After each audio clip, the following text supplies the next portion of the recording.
2025 April 21 കത്തോലിക്കാ സഭയുടെ മേലധ്യക്ഷൻ ബഹുമാനപ്പെട്ട ഫ്രാൻസിസ് മാർപ്പാപ്പ കാലം ചെയ്തു.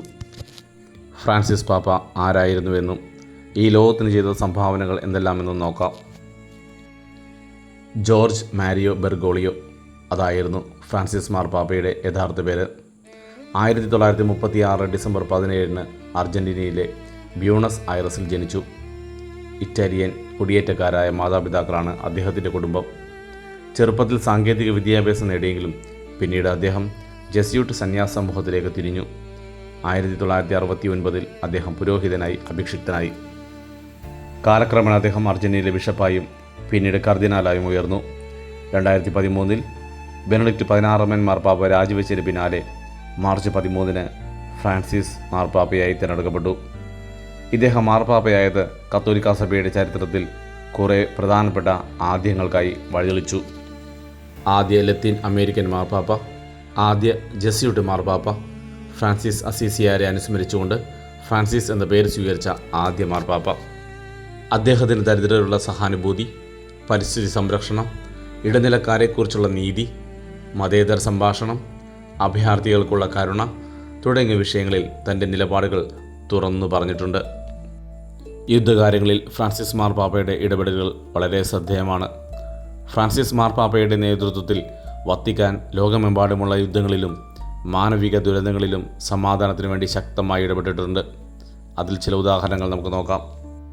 2022 ആരംഭിച്ച യുക്രൈൻ റഷ്യൻ യുദ്ധം മാർപ്പാപ്പ നിരവധി തവണ സമാധാനത്തിനും സംഭാഷണത്തിനും ആഹ്വാനം ചെയ്തു.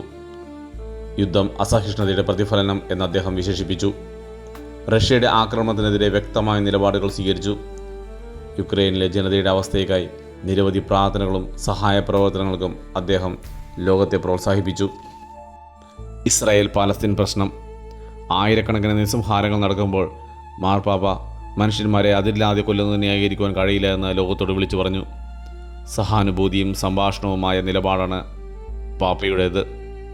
യെരൂസലേമിനെ ഒരു സമാധാന നഗരമാക്കി മാറ്റണമെന്ന് പാപ്പ മുൻപേ ആഗ്രഹിച്ചിരുന്നു.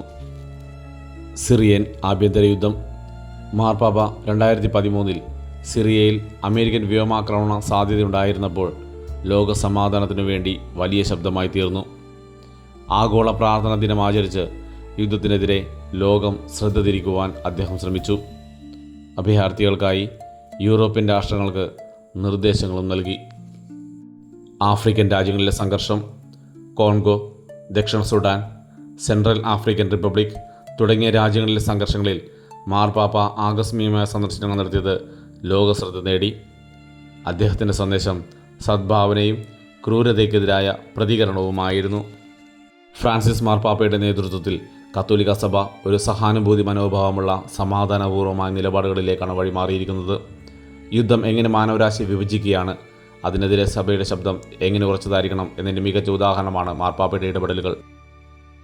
ഒരു ക്രിസ്ത്യാനി എങ്ങനെയായിരിക്കണമെന്ന് ഈ ലോകത്തിനോട് ജീവിച്ചു കാണിച്ച ഒരു മനുഷ്യനായിരുന്നു ഫ്രാൻസിസ് മാർപ്പാപ്പ.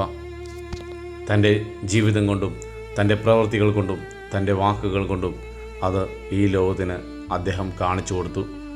മാർപ്പാപ്പയുടെ വിയോഗത്തിൽ ഞങ്ങളും ശിരസ്സ് നമിക്കുന്നു.